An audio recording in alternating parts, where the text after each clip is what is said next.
Sahabat Inovasi, jumpa bersama saya Ika Oktavianti dari Badan Penelitian dan Pengembangan Daerah Provinsi Sumatera Selatan dalam acara One Day One Innovation. Satu hari, satu inovasi, tiada hari tanpa inovasi. Sahabat Inovasi, saat ini inovasi menjadi sebuah keharusan. Dunia terus berubah, maka kita harus lebih adaptif dan inovatif. Untuk menginspirasi, kami hadir dalam acara podcast One Day One Innovation. Saat ini kita sudah kedatangan salah satu inovator dari Prof Sumsel ini yang juga merupakan ASN dari pemerintah Provinsi Sumatera Selatan. Selamat datang Ibu Indah Yusliana SKM dari Dinas Kesehatan Prof Sumsel ya Bu ya. Apa kabar nih? Alhamdulillah. Alhamdulillah baik. Saat ini kita masih terus menjaga prokes ya selama pandemi. Yeah. Nah terkait dengan inovasi yang akan kita bahas kali ini itu juga terkait dengan kebersihan ya, perilaku hidup bersih dan sehat. Namanya Propem STBM, yaitu program pemerintah sanitasi total berbasis masyarakat.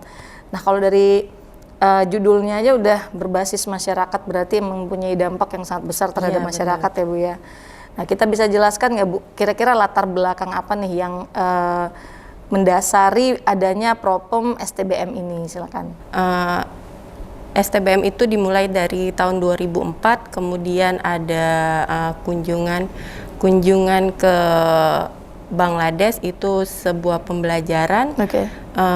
Di tahun 2005 diterapkan di beberapa provinsi termasuk Sumsel. Kalau di Sumsel itu di daerah Kabupaten Muara Enim. Itu STBM itu ada 5 pilar STBM. Pertama itu stop BABS, kemudian pilar kedua itu CTPS yang berhubungan dengan sekarang pandemi ini. Kemudian yang ketiga itu pengelolaan air minum dan makanan rumah tangga. Kemudian yang keempat itu adalah pengelolaan sampah rumah tangga yang aman. Kemudian yang kelima itu pengelolaan limbah cair rumah tangga. Oh, jadi dari kelima pilar itu kemudian juga ada studi banding ya pada saat itu ke luar negeri ya, ke beberapa negara yang melatar belakangi akhirnya kita harus ada STBM ini gitu. Itu berarti program pemerintah dari kementerian atau memang program pemerintah dari Kementerian Kesehatan yang berdasarkan di pemerintah provinsi ya, kemudian diteruskan ke kabupaten kota juga gitu. Nah, ide awalnya tuh pada saat dijaring itu seperti apa Bu, sehingga timbulnya ada nama STBM gitu? Apakah ada sejarahnya atau gimana? Kalau awalnya itu dulu sebelum STBM itu adalah CLTS, Community Led Total Sanitation. Kemudian sekarang diganti dengan STBM. Oh gitu. Nah pada saat ide itu didapat, waktu pencetusannya berarti oleh Kementerian Kesehatan. Ada Permenkesnya. Oh dari ada peraturan yang mendasari adanya ide STBM ini. Berarti dari 2004 sampai dengan sekarang masih tetap dilaksanakan gitu. Nah tujuannya sendiri dari inovasi ini apa? Kalau tujuannya itu adalah membuat masyarakat itu berperilaku sehat, berperilaku hidup sehat dan higienis. Jadi awalnya memang permasalahan utama dari begitu inovasi ini dicetuskan itu adanya perilaku masyarakat yang belum ya? Yang masih belum berperilaku sehat. Nah itu salah satu yang belum itu seperti apa tuh? Kalau dari masalahnya sendiri, sehingga kan kementerian, kita harus punya program STBM untuk mendukung gitu perilaku hidup bersih dan sehat ini. Nah ini masalahnya seperti apa ya Bu? Masalahnya itu contohnya di pilar pertama yang stop BABS. BABS itu kan ada BABS terbuka dan tertutup. Kalau BABS terbuka itu buang air besar sembarangan. Kalau BABS terbuka itu contoh kayak masyarakatnya masih BAB di sungai, di kolam, yang di atas kolam itu kayak bong ya kalau sekarang. Kemudian BABS yang di masih masyarakatnya yang di kantong kemudian dilempar WC terbang kalau katanya. Oke. Kalau BABS tertutup dia itu dia ada toilet tapi septic tanknya langsung ke siring ataupun ke sungai ataupun ke kolam. Jadi perilakunya masih ditemukan bahwa ada BABS ya di beberapa tempat gitu. Di beberapa tempat. Itu pun ada di kota. Oh, ada juga yang di kota ya. Oke. Setelah dari ketemu nih bahwa oh ya masih banyak nih, ternyata masih ada masyarakat yang belum bisa masih BABS tadi gitu. Nah, kemudian itu menjadi salah satu dasar atau masalah dari adanya inovasi ini gitu. Oh gitu. Kalau dari manfaatnya sendiri selain kita mengubah perilaku ya, karena mengubah perilaku ini kan nggak bisa sehari dua hari ya. Jadi kita harus konsisten, komitmen terhadap program, sehingga masyarakat juga akhirnya oh ya udah kebiasaan gitu.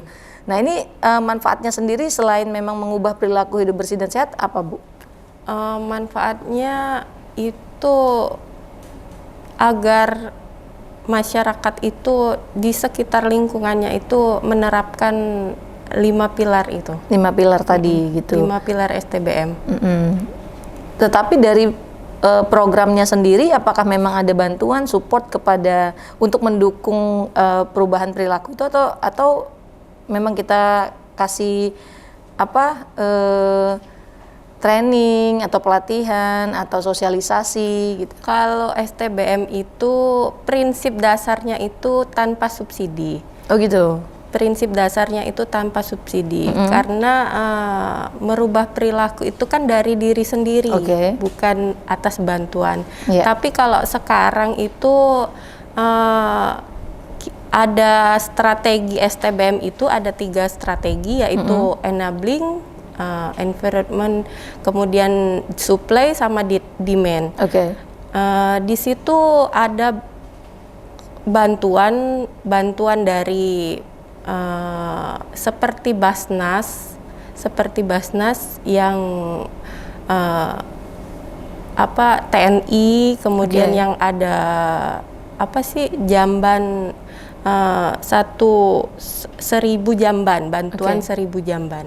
Jadi ada beberapa dukungan memang dari pihak lain ya yang mendukung kegiatan ini. Ya, tapi prinsip dasarnya itu memang tanpa subsidi. Oh, tanpa subsidi gitu. Tapi ada sosialisasi. Ada sosialisasi. Apa ada bantuan MCK gitu loh untuk mendukung?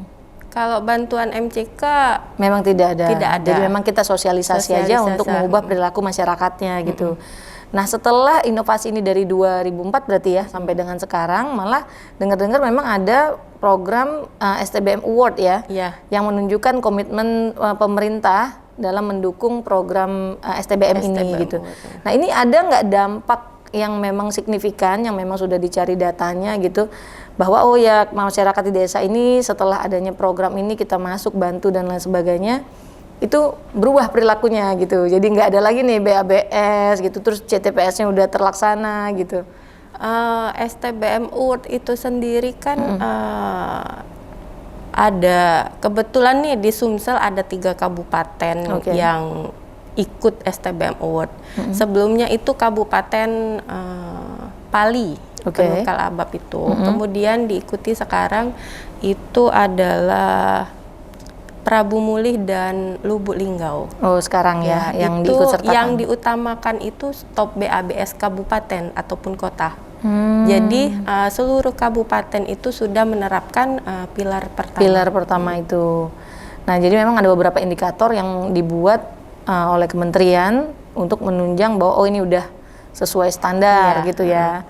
Berarti dampaknya tidak hanya kepada masyarakat itu sendiri, tetapi bisa menjadi contoh untuk kabupaten-kabupaten lainnya gitu ya, bahwa oh ya kita harus mengubah perilaku kita biar hidup bersih dan sehat, apalagi di zaman pandemi seperti ini Bu ya. Benar. Nah, kalau rencana pengembangan ke depannya seperti apa Bu? Seluruh Sumsel ini menerapkan 5 pilar. 5 pilar STBM. Tidak hanya di kabupaten kota aja, tapi di kota besar, di Palembang, di kota Palembang sebagai ibu kota menjadi contoh gitu ya.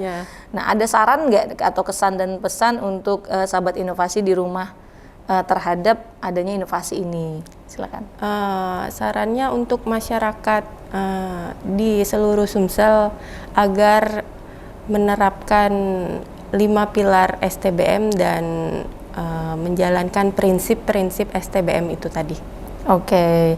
Kami juga mengucapkan terima kasih untuk PUPR, kemudian PMD, Dinas Kesehatan Provinsi, dan pihak-pihak yang mendukung kegiatan STBM ini. Oke, terima kasih sekali lagi Bu Indah udah mampir ke sini untuk membahas ya inovasinya yang bagus sekali, yang mempunyai dampak bagi masyarakat. Semoga kita bisa terus tetap mendukung perilaku hidup bersih dan sehat ya, terutama di zaman pandemi seperti ini. Terima kasih sekali lagi. Kita tunggu inovasi-inovasinya berikutnya di podcast kami. Insyaallah. Sahabat inovasi, perilaku hidup bersih dan sehat bukan hanya melalui program pemerintah STBM saja, tetapi dalam zaman pandemi COVID-19 saat ini kita harus tetap berperilaku hidup bersih dan sehat untuk menjaga kesehatan kita, terutama untuk menjaga agar pandemi ini tidak berkepanjangan dan kita tetap selalu sehat.